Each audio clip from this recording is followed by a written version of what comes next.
Brief, accurate and important news of today's Monday.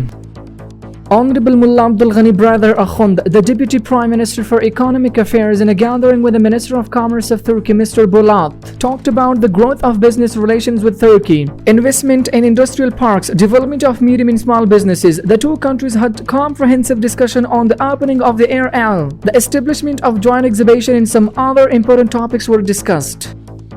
Maulavi Abdul Kabir, political deputy of the Ministry of Foreign Affairs, said in a joint meeting with the teachers of the country's universities that with the passage of time, the world will understand the facts will extend the hands of interaction and recognition to the Islamic Emirate. Minister of National Defense says 18 km of road has been repaired from the direction of 209 Al-Fatah Army Corps in the northern zone of the country. Mullah Muhammad Isa Sani, acting Minister of Public Works, visited to see the reconstruction work of the Salang Highway.